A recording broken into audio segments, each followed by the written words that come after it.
আচ্ছা, আজকে তোমাদের আলোচনার বিষয়টি দ্বিতীয় পরিচ্ছেদে কি বাক্য উদ্দেশ্য ও বিধেয় খুঁজি। নিচের বাক্যগুলো থেকে উদ্দেশ্য, উদ্দেশ্যের প্রসারক, বিধেয় ও বিধেয়ের প্রসারক আলোচনা করো।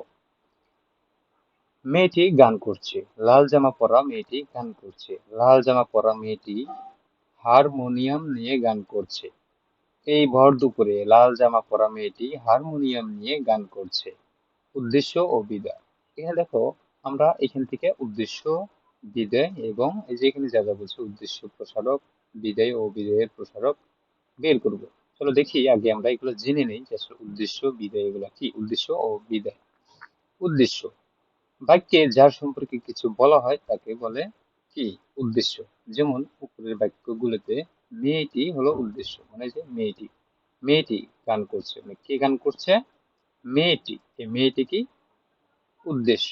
ঠিক আছে, এবার কি উদ্দেশ্যের প্রসারক।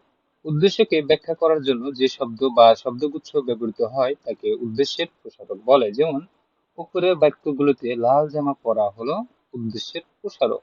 এই যে দেখো, লাল জামা পরা মেয়েটি, এটা কি এই যে উদ্দেশ্য, উদ্দেশ্যের প্রসারক কি লাল জামা পরা মেয়েটি। ঠিক আছে, তারপরে কি তোমাদের বিধেয়। উদ্দেশ্য সম্পর্কে যা বলা হয় তাকে বলে বিধেয়। যেমন উপরের বাক্যগুলোতে গান করছে হলো বিধেয়। এই যে দেখো, গান করছে, ঠিক আছে? গান করছে এগুলো কি বিধেয়। এরপর কি বিধেয়ের প্রসারক। বিধেয়কে ব্যাখ্যা করার জন্য যে শব্দ বা শব্দগুচ্ছ ব্যবহৃত হয় তাকে বিধেয়ের প্রসারক বলে। যেমন উপরের বাক্যগুলোতে হারমোনিয়াম নিয়ে এবং এই ভর দুপুরে হলো বিধেয়ের প্রসারক। এই যে এখানে দেখো, হারমোনিয়াম নিয়ে এবং এই যে এইখানে কি এই ভর দুপুরে হারমোনিয়াম নিয়ে, এগুলো কি, এগুলো হলো বিধেয়ের প্রসারক। ঠিক আছে, আশা করি তোমরা বুঝতে পেরেছো। যদিও এটা না বোঝো তাহলে এই যে এখানে যা দেওয়া আছে এটা সুন্দরভাবে যদি পড়ো তাহলে এটা খুব সহজেই তোমরা কি বুঝে যাবে। এরপরে কি দেখি, বাক্যের শব্দ ও শব্দগুচ্ছ শনাক্ত করি। বাক্যে ব্যবহৃত শব্দসমূহ প্রায়ই গুচ্ছ আকারে ব্যবহৃত হয়। যেমন এই ভর দুপুরে লাল জামা পরা মেয়েটি হারমোনিয়াম নিয়ে গান করছে। এই বাক্যের বর্গসমূহ এই ভর দুপুরে। আচ্ছা, এখানে দেখো, বর্গ বলতে কি বোঝায় এটা আমাদের কি বলতে হবে, বুঝতে হবে আর কি। ঠিক আছে, বর্গ বলতে কি বোঝায়। এখানে একটা সেন্টেন্স থাকে, যে আবারও পড়ি দেখো, এই ভর দুপুরে লাল জামা পরা মেয়েটি হারমোনিয়াম নিয়ে গান করছে। এই বাক্যের বর্গসমূহ, মানে এই যে একটা বাক্য, এই যে একটা বাক্য পুরোটা, এই বাক্যের কি বর্গসমূহ কি, এই ভর দুপুরে এটা একটা বর্গ, লাল জামা পরা এটা একটা বর্গ, মেয়েটি এটা একটা বর্গ, হারমোনিয়াম নিয়ে এটা একটা বর্গ, গান করছে এটা একটা কি বর্গ। ঠিক আছে, এটা কি এক একটা বর্গ। তো এরপর কি নিচের বাক্যগুলো থেকে বর্গ আলাদা করো। একটি করে দেওয়া হলো, মানে এই যে নিচে বাক্যগুলো আছে এই বাক্যগুলোকে বর্গ করতে বলা হয়েছে। দেখো, এই বর্গ কিন্তু তোমাদের যে যে তোমরা গণিত বইতে পড়ো বর্গ, সেই বর্গ কিন্তু নয়। এই বর্গ বলতে কি বোঝানো হয়েছে, যে একটা ফুল একটা সেন্টেন্সের কি ভাঙ্গা ভাঙ্গা রূপ। ঠিক আছে, যেমন এই যে পুরো একটা সেন্টেন্স থেকে কি একটা ভেঙে একটা বর্গ তৈরি হয়েছে। ঠিক আছে, তো এবার দেখি আমাদের কি দেওয়া আছে, নিচের বাক্যগুলো থেকে বর্গ আলাদা করো। একটি করে দেওয়া হলো। যেমন এই একটা করে দিয়েছে আর কি। ঠিক আছে, সুমিতা কিছুক্ষণ ধরে গান গাইছে। এই একটা সেন্টেন্সের কি করছে, সেন্টেন্স যেটা ইংরেজি শব্দ এবং যার বাংলা কি বাক্য।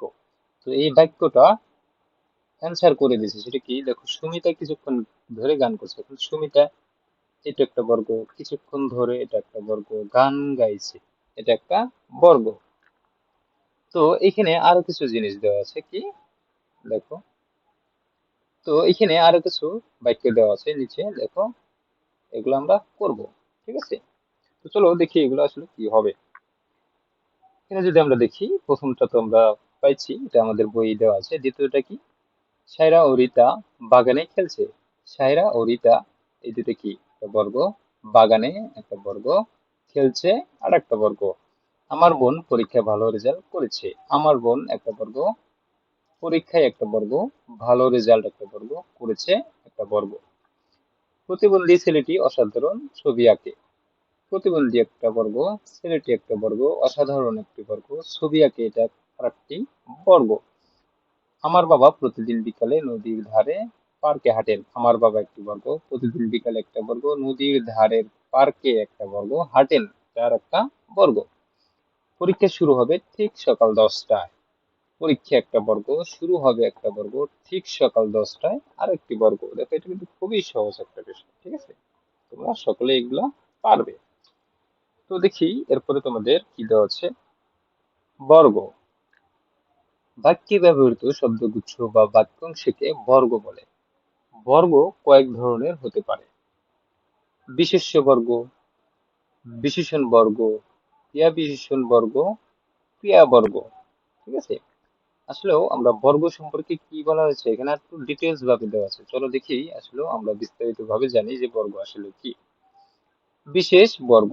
একাধিক বিশেষ্য নিয়ে বিশেষ্য বর্গ তৈরি হয়। বিশেষ্য শব্দের আগে সম্বন্ধ পদ যুক্ত হয়েও বিশেষ্য বর্গ তৈরি হতে পারে। যেমন রহিম ও করিম।